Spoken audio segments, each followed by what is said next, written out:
You're listening to Weird and Dead, the paleontology podcast that tells evolution's most embarrassing and bizarre stories. I'm Amy Atwater. And I'm Megan Wetherell, and we're two living scientists who are weirdly excited about dead things. Today we're talking about weird anatomical features that seem to no longer have an adaptive purpose, but also the evolutionary reasons that these things may have stuck around. From whale hips to T-Rex fingertips, this episode is all about vestigial structures. Also, it's about dicks, like so many dicks. Like always, our podcast talks about some disgusting stuff, so please read through the content warnings. In this particular episode, we do briefly discuss non-consensual sexual behavior between whales, so please keep that in mind before you continue.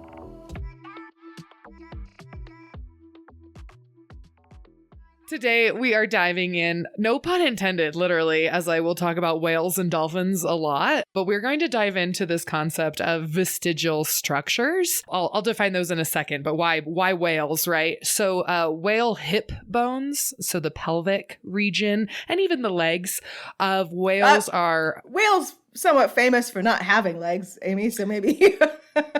Go talk to your best friend, Basilosaurus.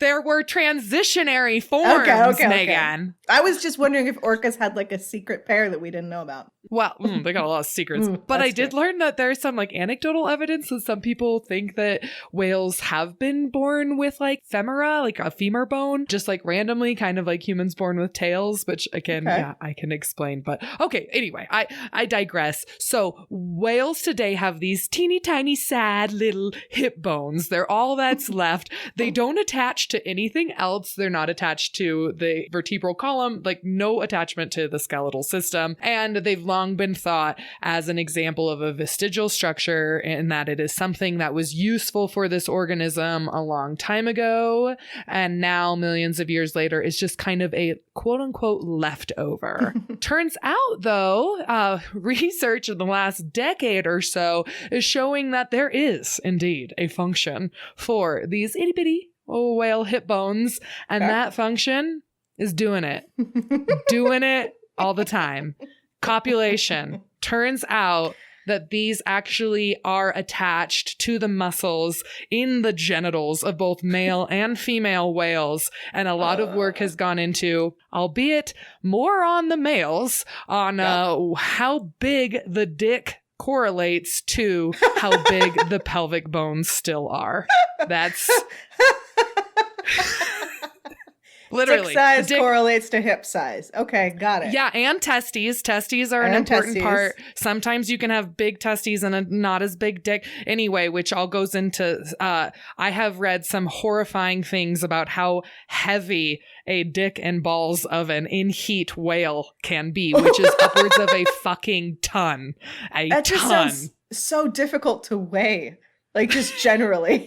We're going to get into a lot of my questions in this today, which is, how the fuck do you infer this? Like, how did you get to these numbers? Especially because it turns out the whale testes are seasonally engorged, if you will. They're not full chooch all the time. They only are like fully choochin' when they're actually during mating season. So it has been hard for scientists to understand the girth, the weight, the impact of these genitals, because a lot of times stranded whales are not horny whales, and so we're not necessarily I feel like there's got to be like a grower versus shower when you wash up on the shore sort of issue too, right? Like, oh, you already have said some words that I'm going to discuss. I'm so excited. Growers versus showers.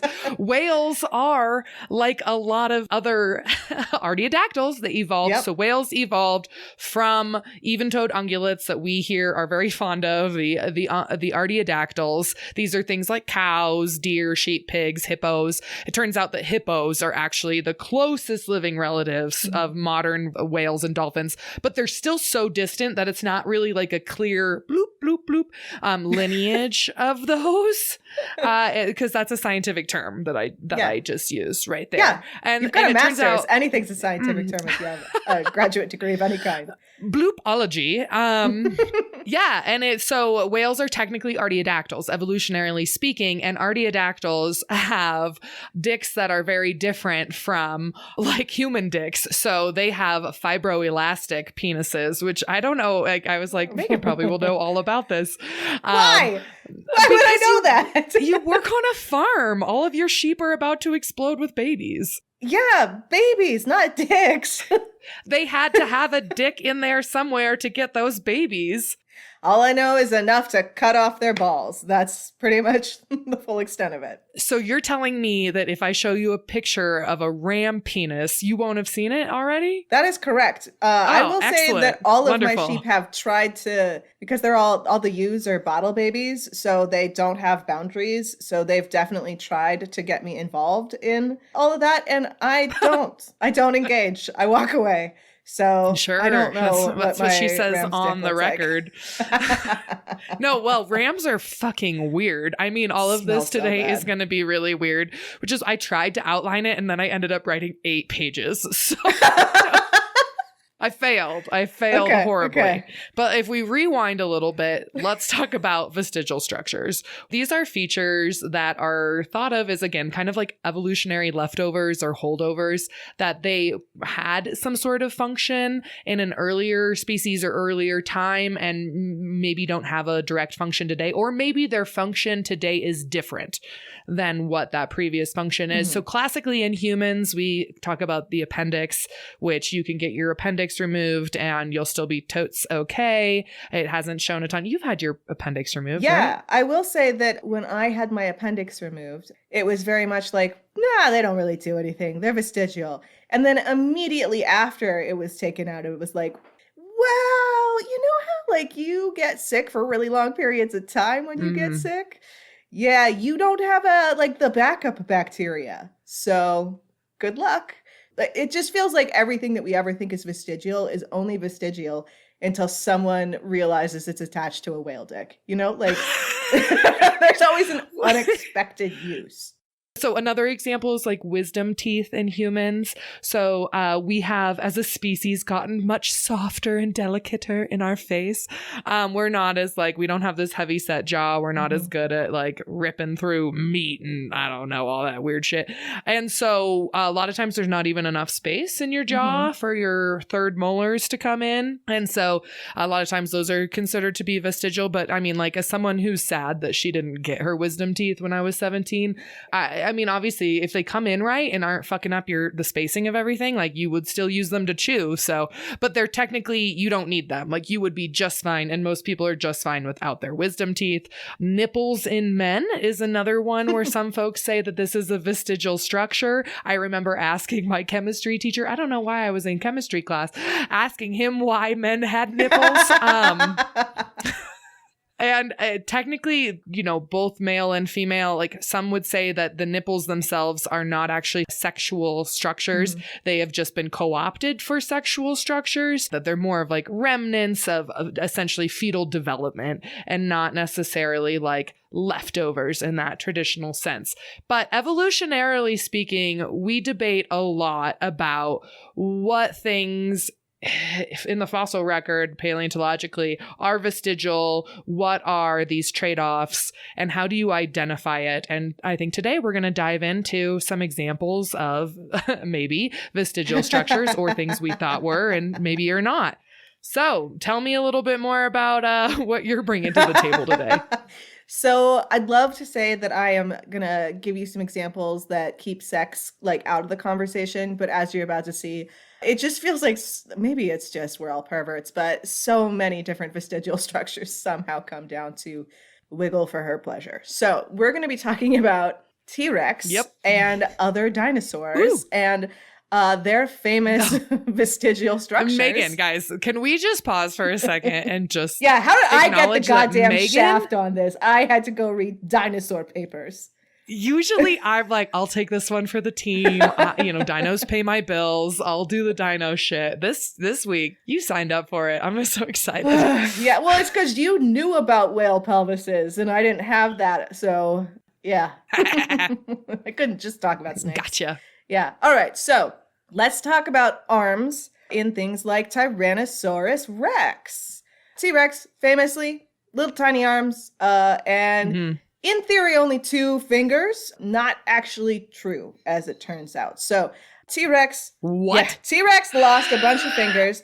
I remember in... Was he like a logging incident? Was this, I mean, I don't know. Maybe. Actually, we will talk about some potential accidents later on that could happen to those fingers. But it is the thumb and the first finger and then like the knuckle of your middle finger. That's the ones that T-Rex has. And the knuckle of the middle finger has only been found really on one specimen. But because it's found in so many other T-Rex-like animals, the names of who I don't remember because I have, valuable things to fill up that. Daspletosaurus, Gorgosaurus, Albertosaurus, like all those big chunky boys. Yeah, the big chunky boys often have that extra weird third metacarpal. But it doesn't have anything beyond that first joint, and it seems to have just kind of like a rounded off end, which is unfortunate because initially, a little bit, yeah. So it's not like there's a joint, essentially. Because initially when I saw that, you should know T-Rex and Daspletosaurus, all of these other animals, they have the big thumb, the big forefinger, and then a really skinny knuckle. Like it's not like a regular size, it's much smaller and thinner. And there was part of me that was like, oh my God, what if they had an eye finger? This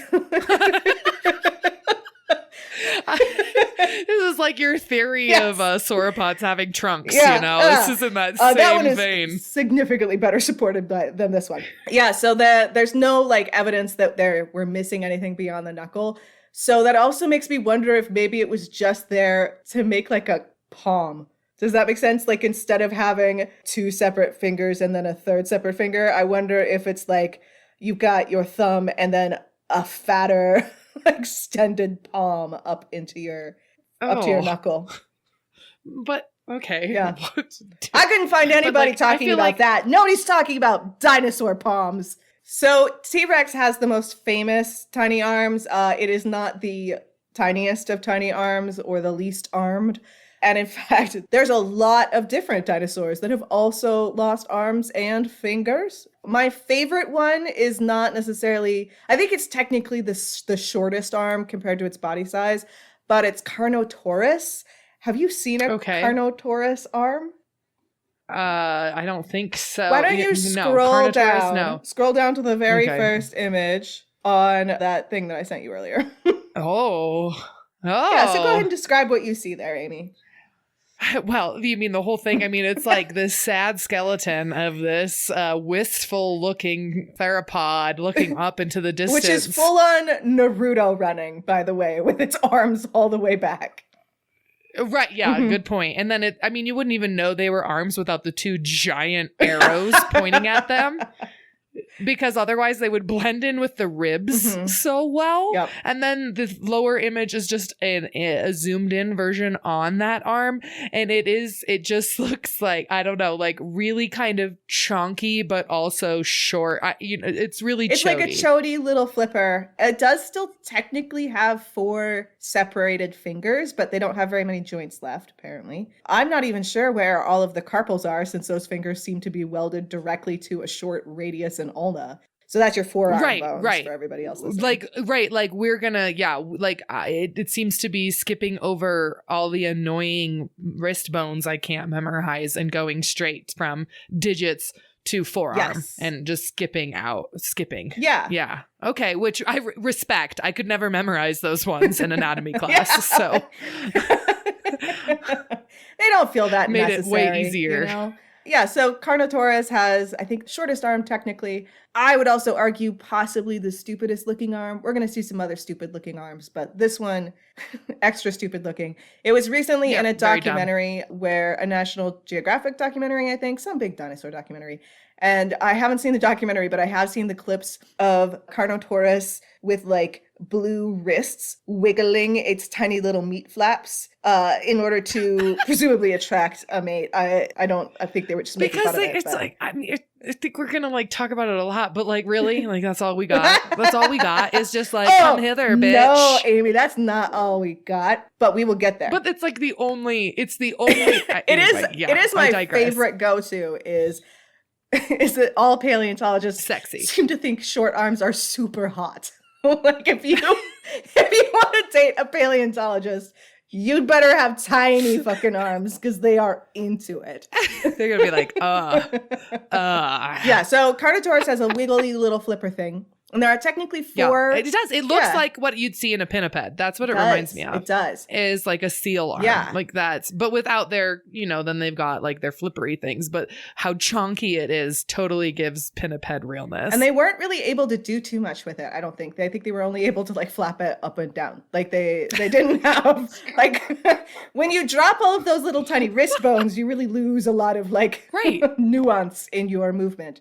Carnotaurus, ridiculous, but technically 4 separate lineages have evolved super short arms. And Carnotaurus is really funny, but Mononychus is super... I should have really looked up the pronunciation of that before we started, but fuck it. I have now a you know PhD. How I feel. If I say it's Mononychus, that piece of paper right. backs me up.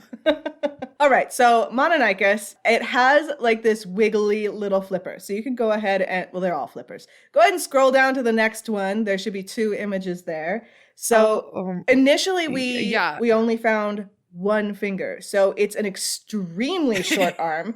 It looks even shorter because it's super stubby. It's very, very thick. And it's got a huge elbow. So if you ever bump your elbow and you hit your funny bone, you're hitting your olecranon process. And this guy... it's got a big one. Yeah, it could basically do nothing else. Isn't that like a digging thing? Yeah, so Mononychus... But with what? Exactly. And did you notice that centimeter scale bar? This is... Oh, God. No, that's so sad. Is, I think, genuinely about the same size as a chicken wing. Wow. Well, it means it would have tasted the same too. I mean, just saying. God, such thick bones. You would have even less flesh. Except, I guess, behind the olecranon attaching up to the top of the humerus. So this guy's got like elbow groove. Super ass pointy elbows. Super pointy elbows usually indicate that that's like a very strong lever arm that you need big muscles attaching to it. And it ends in 1 giant claw. They have technically found since then, and the claw is the thumb. So they got 1 giant thumb with a giant ass claw on it. And they have technically found since then that it did have a forefinger and a middle finger. But again, they were ii-esque, very small, very skinny. Not long, unfortunately. Interesting. So still no contendant, but... So it seems like maybe those like gracile, tender ones were not... Maybe vestigial, but I mean, this bitch looks rugged. She looks ready to like claw, dig. This bitch looks purposeful. Like you don't get that sort of stubby arm with a giant fucking claw if you're not using it. Like there's a lot of arguments with T-Rex and Carnotaurus and other dinosaurs that it's like, it is vestigial. You are losing usage of it. Maybe you're retaining usage for some things, but you don't really need it a lot. But Mononychus looks like it's invested some serious like renovation energy into its forearm. So Mononychus has the wiggly flipper. It's got a claw at the end. We'll talk about the digging hypothesis in a little bit. But kind of all of these short arms, with the exception of Mononychus, have the same general ideas that get bandied around a lot as far as how they could have been used. Because we really, really want them to have a use. I think it's just maybe we think it's like shameful that T-Rex could have had tiny arms for no good reason. The adaptationist program. So there's some bodies of evidence that maybe this is what is known as a spandrel. All right, do you remember? Yeah. Okay. Oh, referencing one of my favorites that I know you hate. Yeah, go ahead then. I did have to re-look that up because I was like, oh yeah, spandrel. Oh God, what is that from? Yeah. Oh, I keep it close to my heart.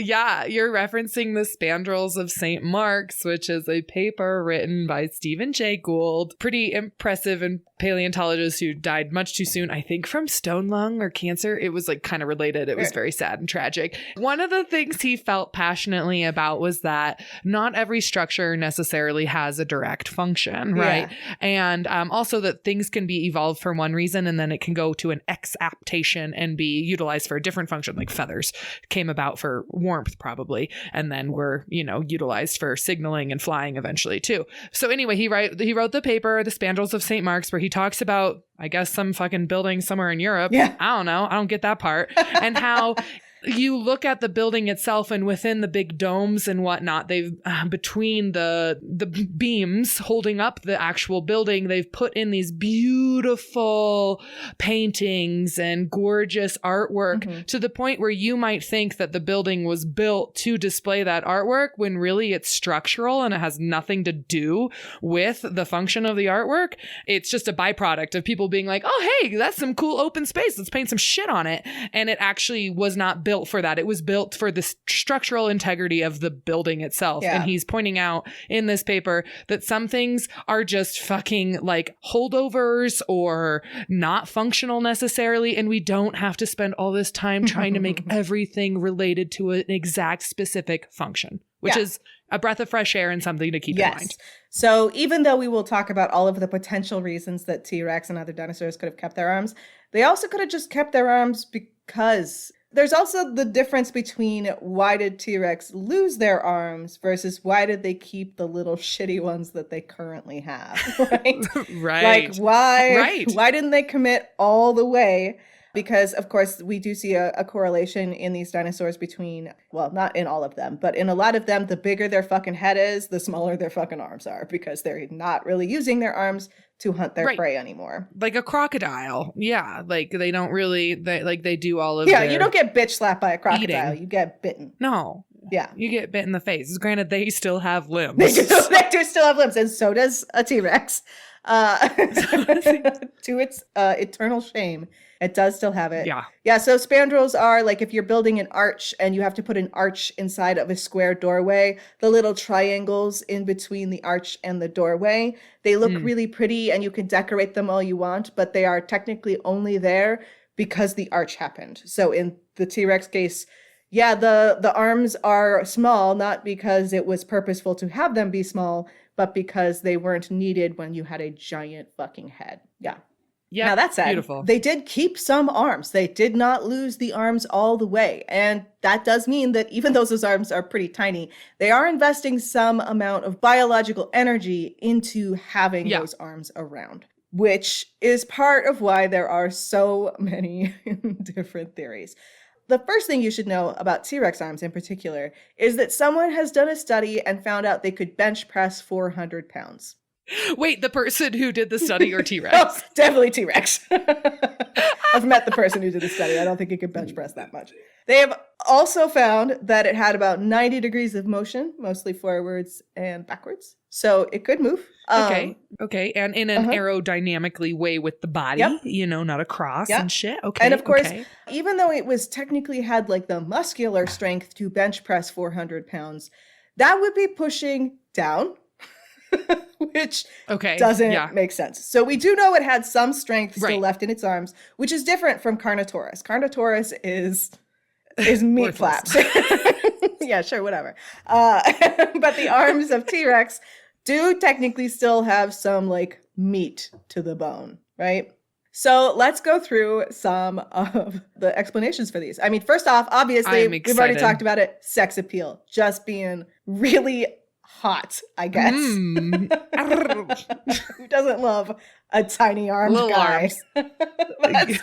It's like step aside, short kings. So there's we got T-Rex kings. I guess that's like a double. Anyway. One paleontologist kind of suggested that since they can't bench press 400 pounds, maybe it was to help them get back up off the ground after a nap. So like a kickstand. And then what? It just used core strength to like the rest of the way up. I mean, a T-Rex stands like what? Like almost 20 feet. Okay, maybe. I don't know. Fuck that. But you know what I mean? Yeah, like we get T-Rex, up, like that's only a 2 small feet. portion of how, yes. And I want to also say that 400 pounds sounds like a lot to us pathetic little humans, but like this giant bitch is like, what is the bite strength of T-Rex? It's something like 4,000 pounds. I don't know. It's a lot. Bad at that, but right. So it'd be like, yeah, it sounds good, but for what the rest of that organism was capable of, it just pales in comparison. Yeah, you've basically just stated all the reasons why everybody else is like, that's dumb, because it just seems a little weird. Probably more counterbalancing to get up after a nap. Were they like break dancing? There's a theory that I really like this one, that maybe they were for weapons. Maybe they were for stabbing and scratching each other. Just like a little shank when no one was expecting it. Just like, boop. Yeah, because that's how I would Another choose boopology. to hurt something else when I had a giant fucking head full of teeth, is to stab it with my little tiny arms. Absolutely. Well, that smile, you got to keep that smile intact. So another one was that maybe they use them for grooming each other. You know, you got to keep them around. Okay, but again, like they don't seem to be.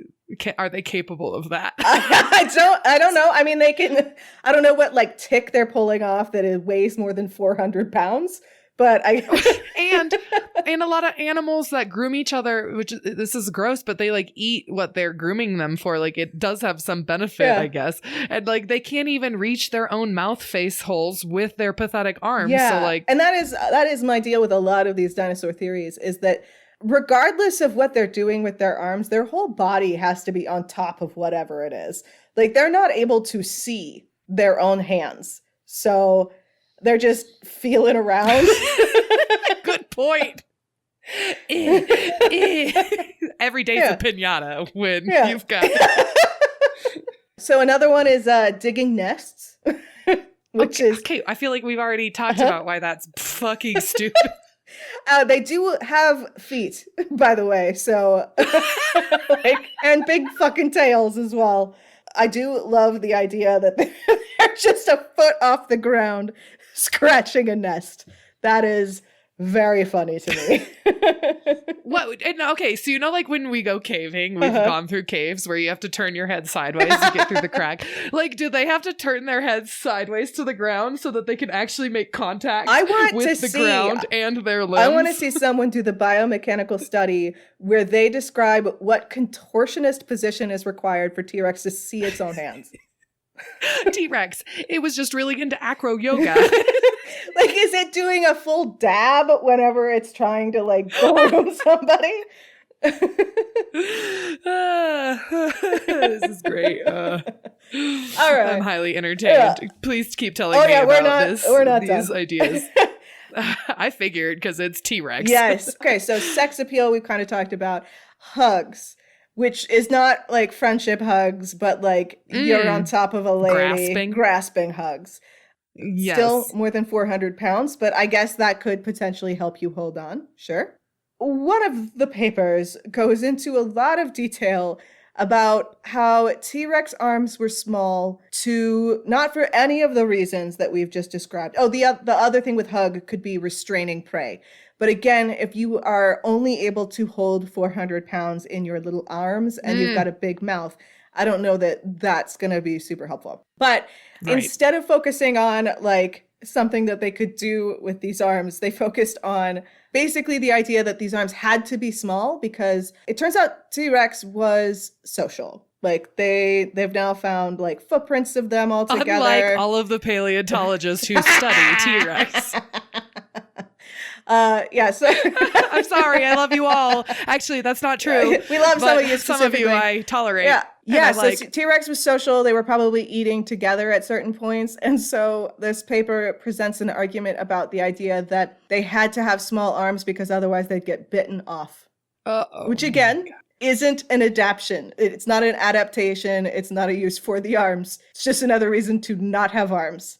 to not have Yeah, them. not have arms. Right. And I'm like, what are you comparing to? Like hyenas have arms. Oh, they were comparing them to crocodiles because crocodiles, when they feed, they often bite each other, which, okay, I think they'll still bite each other whether or not their little arms are in the way. So. Right. Again, and crocodiles are not snakeadiles. No. They have limbs. Yeah. So the last theory that I have on this list that is hands down my favorite, it is a combination of the sex appeal and hugs hypotheses. Yes. But specifically, it is that they use them to tantalize their mates. And I like this one because it's the dumbest of all of them. And it is something we do actually see in modern animals. So we do see this. Yes, nice. In boa constrictors. And we will talk about them, I think, in a little bit because I want to talk a lot about snakes. But yeah, the last idea, which is the one that I'm going for, is that they use them to like gently hum and flap along the edge of their mates. Oh, okay. So while seducing. Yeah, so they're for seduction. So they're like tapping them. They're Yeah. just like, but not like tapping them and tapping them. I mean, tapping them, pre-tapping them, you know? Pre-tap. Okay. Yeah. Pre-tap, tap, tap, tap, tap, tap, tap, tap. Yeah. Okay. I like anything that you are going to tell me has like a comparative aspect to Yes. it. Like I'm going to be won over a lot more when dinosaur people show me crocs or birds that are doing similar. Speaking of techniques. comparative aspect, I forgot to go back to Mononychus. So Mononychus, not Tyrannosaurus Rex. Okay. So Mononychus has these things, these chicken wings. Yeah, and so these chicken wings have been compared to things like armadillos and aardvarks and other animals that dig specifically into ant and termite mounds. Oh. And so that's one of the big thoughts here, especially since Mononychus apparently doesn't have teeth. So I know, but you're showing me this image of the entire organism, and what is it doing with its face and everything else that's in the way to get its hands to the nest? yes. Like it would have to have its face in there, its legs in there, its torso on top of it. Like there's no room. It's kind of like imagining that your hands can never come like above your nipple line and you are trying to watch yourself carve into an anthill. Like it just seems like Mononychus would have had to dangle itself all the way over these anthills in order to like gain access. Right. Just doing it by touch, which is but I do possible. feel you that like something is going on because it does have quite the limb. My thoughts are that with this, we get into that concept of like evolutionarily using what you've already got in place. There are a lot of dinosaurs prior to Mononychus that had kind of short arms, that had that general body posture. If the direct ancestors of Mononychus were therefore going to be getting better at eating ants, it's not necessarily true that they're going to regrow their whole goddamn arm. Yeah, maybe it's awkward to be full humping a ant nest as you are carving into it. But if you're still able to carve into it, then that does still have an adaptive use. It's just not the perfect model that we kind of expect. So has anyone looked at the hypoglossal nerve of Mononychus to tell me how big it is for their tongue innervation? Because if this motherfucker had a long ass tongue in addition to those pathetic little chicken wings, then I'm like, okay, maybe we've got some anteater energy going on in this fantasy. As far as I know, the other big thing is just that it has no teeth. Has no teeth. Yep. Has no teeth because you're eating ants, maybe. Yeah. Or, Which I don't know if anybody's looked at the tongue to see if you've got a long tongue. Right. That's what I would be curious Does have a long about bill, is what the tongue is. Right. Its face is pretty long. Which and that skinny. goes with a lot of ant-eating organisms. They definitely elongate their snout. I mean, anteaters are the ones I'm thinking of off the top of my head. Yeah. So in general. Yeah. Yeah. Because they're anteaters. Okay, question though. So T-Rex, had the asteroid not hit, do you think that we would have had, I guess they're birds, but like, do you think that there would have been a direct T-Rex relative that had no arms at all? Or you think they were good for the cuddles? Technically, the asteroid wiped out a whole lot of big things, so you wouldn't have had big things really surviving. But if big things did continue to survive, and get bigger, then yeah, I feel like T-Rex probably would have had descendants that had no arms whatsoever. Unless it's really important for their sex lives, in which case, right, maybe it's stuck around. So you were talking a lot about T-Rex little arms and how a lot of it seems to be, whether it's direct mating or appealing to the female. And that seems to be a lot of the thoughts around the whale stuff too. So I first came about this topic because I was going to do an Instagram video on a whale skeleton I had recorded in the Smithsonian Natural History Museum. And I went to go like Google, like, yeah, they're vestigial because the little sad little hip bones were hanging right there. And then this paper popped up that was like, no, they're not. They're for dicks. And I was like, tell me more. And first off, I do think we have to talk a little bit or a lot of bit about whale dicks, which is super fun. Have to. Yeah. Well, yeah. So I went to No choice. I went to this talk that was about Basilosaurus, and we could talk about Basilosaurus here because it had sad little hind limbs. I mentioned that earlier, defending myself. And someone brought up, like, why do they have those? And they were like, well, they were for mating because whales don't have baculum. I work for this place, so I couldn't stand up and go, no, sir, no whales have baculum, sir. A baculum is a dick bone. It's a dick. It's a bone that goes in the dick. It is a dick bone. We're going to do a whole episode on them. And artiodactyls, classically, these even-toed ungulates, you know, like cow, like everything you think of with a hoof except for a horse or a rhino or a tapir if you're weird, is an artiodactyl. And they have fibroelastic penises, which are different from the vascular penises of humans and horses. Can I just say that fibroelastic, it just sounds like an REI fabric that would repel water somehow. It does, doesn't it? It sounds like something that's like Half Dome too. Fibroelastic, yeah. Fibroelastic fabric. Yeah, no, you're right. It does, but it's not. It's a penis. Yeah, of course. So, okay, I went down quite the rabbit hole. I'm going to try not to go into all of it. But okay, essentially in a vascular penis, which is probably what our viewers have the most experience in, maybe. I just don't want to make too many assumptions. But essentially, it's like, okay, when you said growers versus showers earlier, like I laughed because that's kind of what this is. Like I tend to think of the vascular dicks as the ones that are growers because they're pretty, you know, all the time, unless they get a bunch of blood flow to their corpus cavernosum, which is a series of two parallel tubes essentially that fill with blood and get that dick hard. Whereas the other type is a fibroelastic penis, which means that it's actually not blood that causes it to get hard.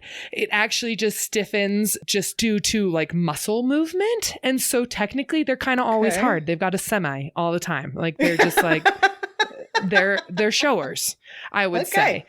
And so because you can't like go around all the time with your big old schlong half erect out all the time, they have a sigmoid flexure. I mean, you can, but you will get arrested. I got flashed. Remember? I was on the phone with you. Oh, I remember. Yeah, that was a vascular penis. Fibroelastic, however, is more of what we see. Well, okay. Wow. Okay. Well, I didn't do my order of my things correctly.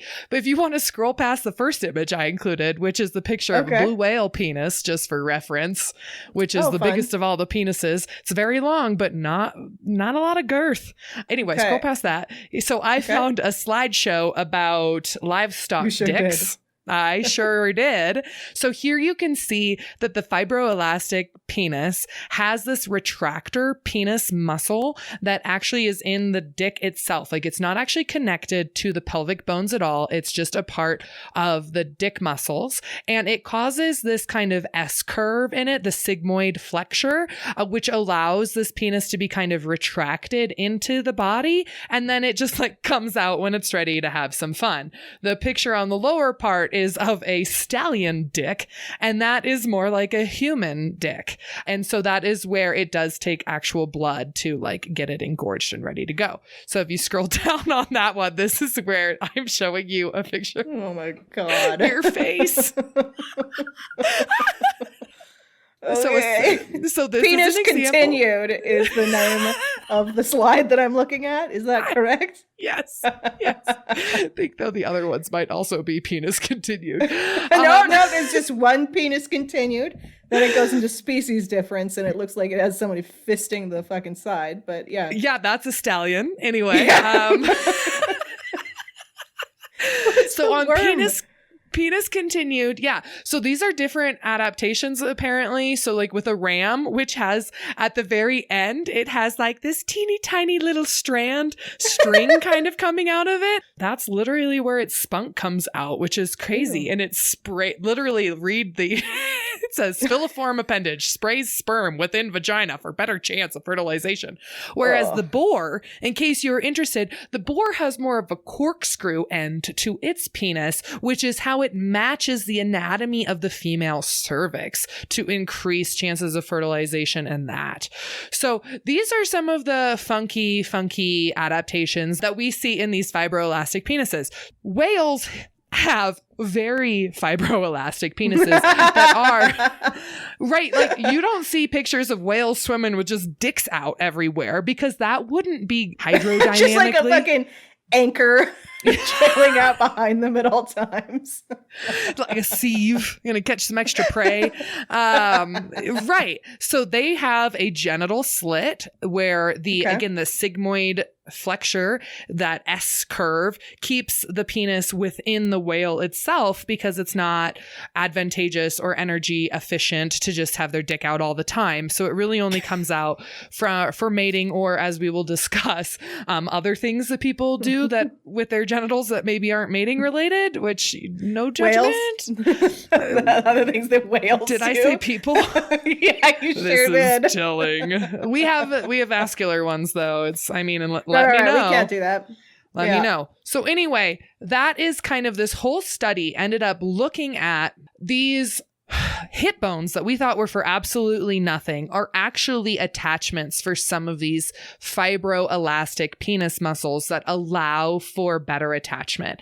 Now, they went ahead and they looked at the different type of mating system of different species of whales, whether or not it was monogamous or multi-male, multi-female. They didn't use those words, which I will discuss later, and trying to figure out that, hey, it does indeed look like the bigger the testes, the bigger the dick, the bigger these supposed vestigial hip bones are, and that they actually are doing something for mating. It's really interesting too. I didn't know that out of the like sad little floating hip bones, we don't actually know which hip bone in a like us or, another thing with a pelvis that those come from. So we have an ischium, an ilium, and a pubis, and we don't know which one of those is what's left, which is interesting. So when you say like they have a small remnant like pelvis, you really mean like, I'm looking at this image now where it's just like a floating bone and we don't even know which pelvic bone it was. Correct. Weird. And so image C there is what that actual pelvic bone looks like, which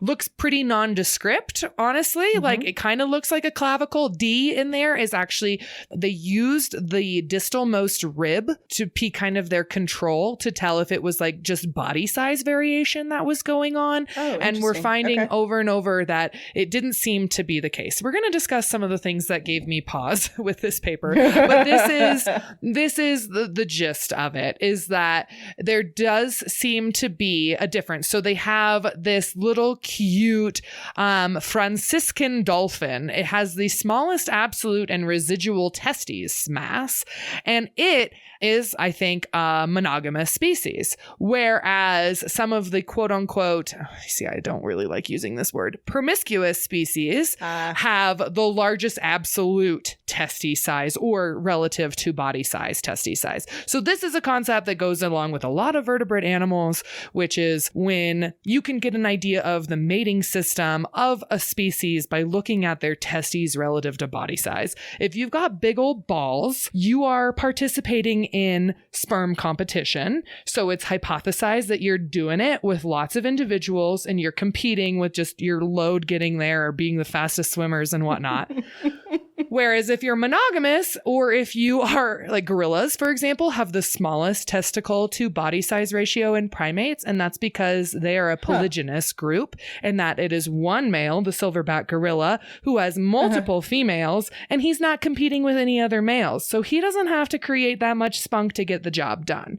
He knows he has them in, I see. I wanted to say in his control. I really don't like that. No. I'm having a hard time part. with this. Yeah. Anyway, so that's kind of the idea behind this. And they're finding a lot of evidence that dicks get bigger with bigger testes, pelvic bones get bigger with bigger balls.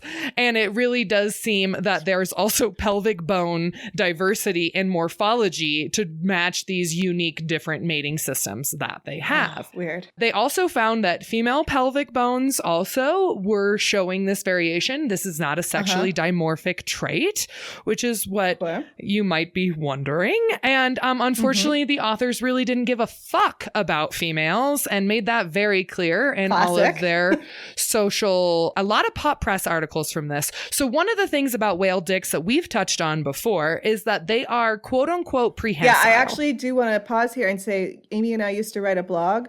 The number one search term to this day that gets people to our blog is prehensile penises. You're welcome. Yeah. I don't know if I'm welcome.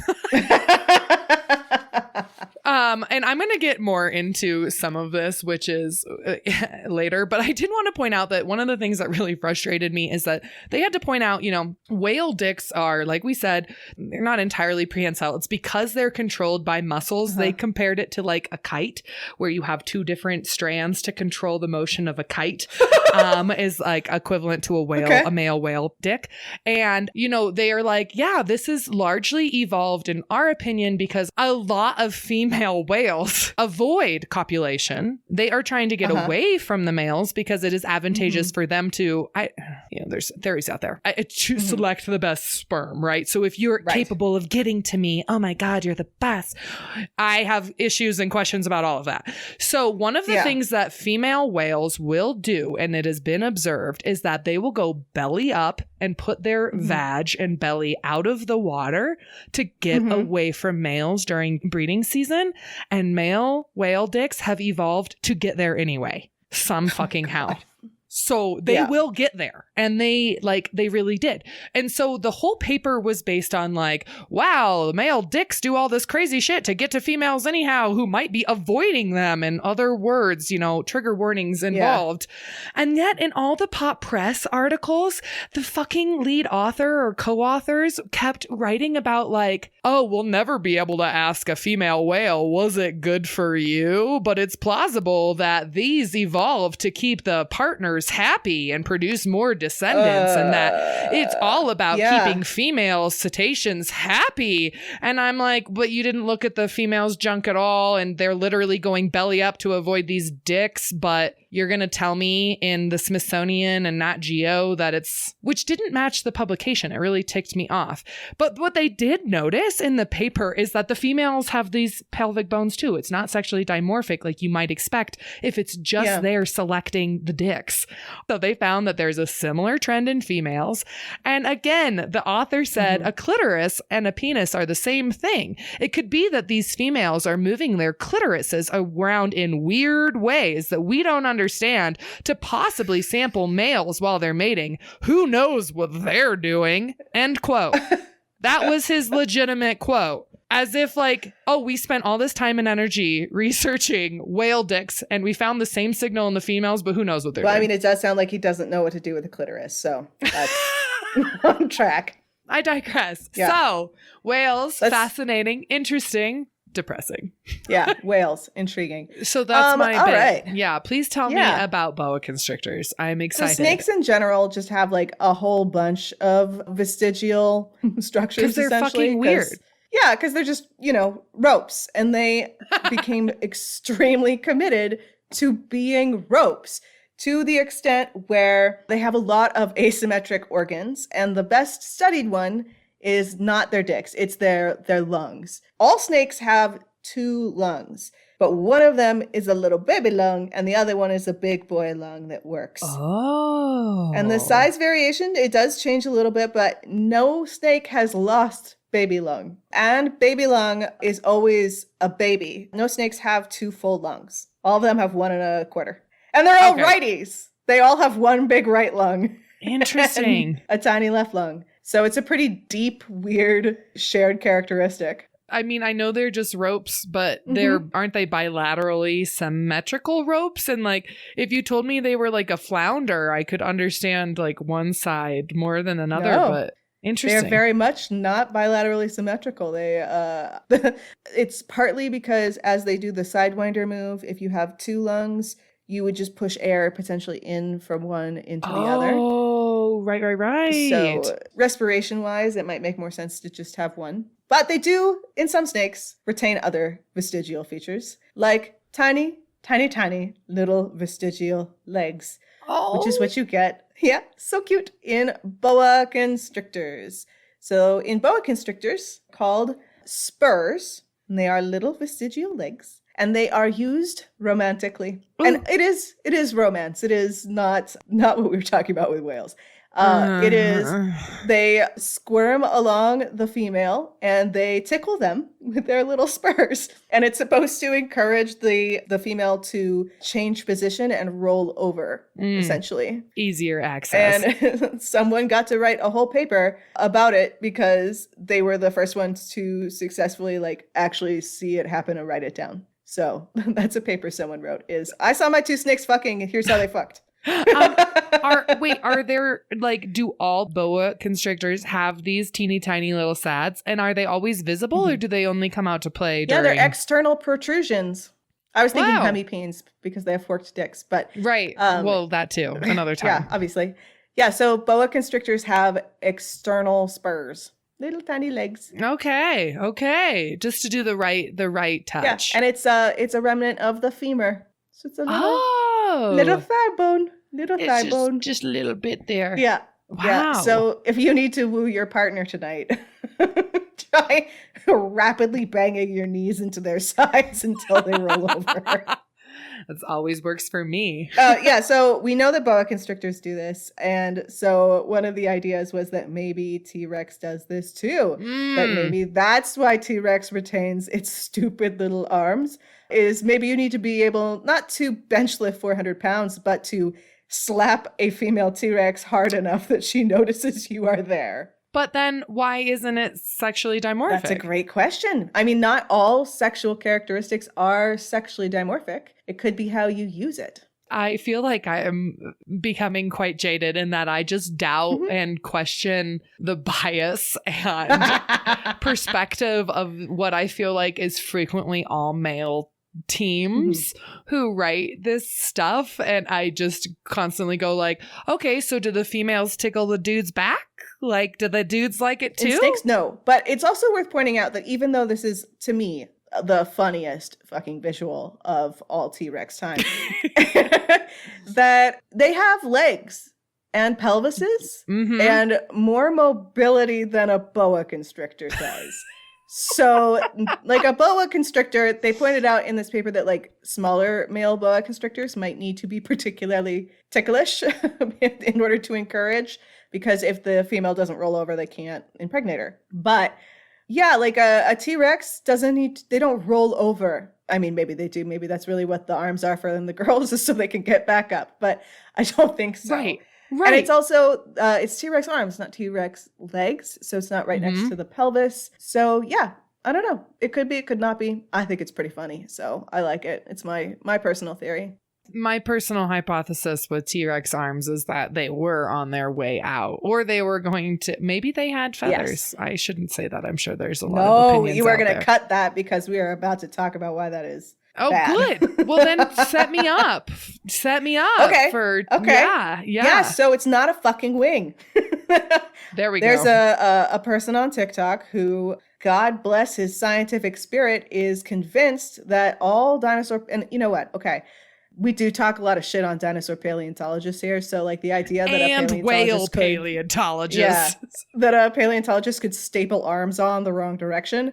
I mean, I can't really say that I wouldn't be totally surprised. But that said, we're pretty positive we know which direction T-Rex arms go. They have been studied pretty extensively by pretty competent people. So this guy thinks that they went backwards and that they were little tiny chicken wings, which very funny. We actually can tell if there were flight feathers on a wing because they embed in the bone. So nope, T-Rex arms were going forward. And if they had feathers, they were only little fluffy ones. They were not wing feathers. They weren't flight feathers. Well, I'm going to stand by my shitty hypothesis because I said like later on. So, you know, maybe they get there in my fantasy realm, but I'm pretty glad they went extinct for a multitude of reasons. So. Yeah, for a variety of reasons. Yeah. Interesting. Okay, so they weren't. Yeah, I mean, I was just talking to someone who's like, "Was T-Rex feathered?" And they were like, "Yeah," and I was like, "I don't care." But I don't think they found any skin impressions that have feathers for T-Rex, but there are quite a lot of cousins of T-Rex that have confirmed feathers. So I suspect they were at least fuzzy to some extent. You know, like an elephant, how the elephants have just like little tiny prickles of hair. Maybe they just had little tiny shitty feathers. Yeah. And that's, I mean, I talk Why'd about you make feathers. A face like that was going to be cute? That's like a balding animal. It's not cute. I was talking to someone to point out that feathers are an exaptation because they evolved for probably something being fluffy and warm or maybe like coloration and signaling. And then they got adapted for flight. But that's not like birds or the first feathers were not like, let's jump out and fucking fly. Like that is not how it went. And I guess, you know, a lot of times when we're dealing with creationists and stuff like that, you can simplify it, but like no, it was a journey of a lot of awkward years of fluffiness and warmth before they were like, oh shit, we can put this to use. And again, no organism is like, I'm aware of my own evolutionary position. No, even us, even we are not. Yeah, grow feathers right now if you think that that's the case. Do it. Thank you for listening. If you liked the podcast, be sure to rate and review us on your listening platform of choice. We really appreciate it. If you'd like to hear more and support the show, follow us on Patreon for some exclusive bits or on our various social media platforms. You can follow Amy on Instagram at Mary Anning's Revenge. And Megan on Instagram and TikTok at GeoPedalFabric, or both of us at Weird and Dead on Instagram and TikTok.